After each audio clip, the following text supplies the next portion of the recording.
ده بوري وده جمبري وده جمبوري.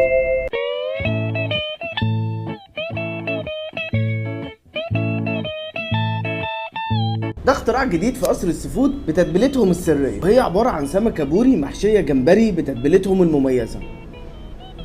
الشكل لوحده بيتكلم. يلا بينا نجرب ونشوف الكلام على ايه. تعالى تعالى، انا كان قلبي حاسس.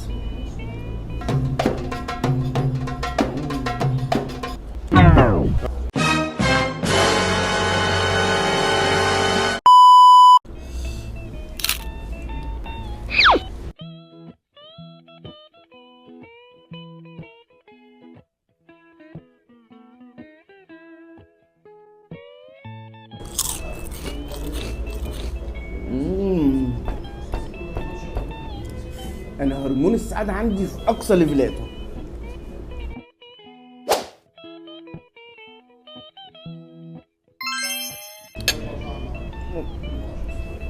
ايه ده؟ ايه الاختراع ده؟ ايه ده؟ هو ازاي كده؟ ايه ده ايه ده ايه ده ده بص الجمبري، بص الجمبري، بص الجمبري، بص الجمبري مع التتبيله مع الطحينه.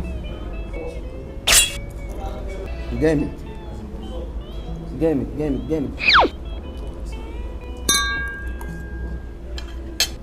انتوا مش متخيلين الاكله دي عامله فيها ايه، مش متخيلين الاختراع ده قد ايه جميل.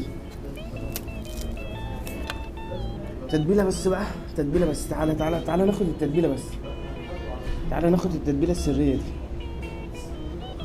دي سريه ومش معديه يا جماعه بصراحه، مش معديه خالص، مش معديه. ده اختراع في الجون يسد معاك بعد يوم صيام جامد جدا جدا جدا. لحمه البوري رهيبه وجوسي وحلوه، والتتبيله في عالم تاني خالص مع حشوه الجمبري. كيف تعالى، مش كيف ما تجيش. المميز بقى عندهم ان انت تقدر تغير نوع السمكه، يعني تختار نوع السمكه اللي انت عايزها وبتحبها، وهم هيحشوها بنفس التتبيله بنفس الجمبري بنفس كل حاجه. عايزه بولت تمام، عايزه لوط تمام، اي نوع انت بتحبه. عاملين هنا كمان ديكورات رمضان بشكل جميل قوي، تقدر تعزم كل حبايبك وتيجي هنا في رمضان. الاجواء هنا تحفه والاكل تحفه. عنوانهم بالتحديد المسله دله قبل مستشفى الحياه، فوق بن جولد على طول. سلام.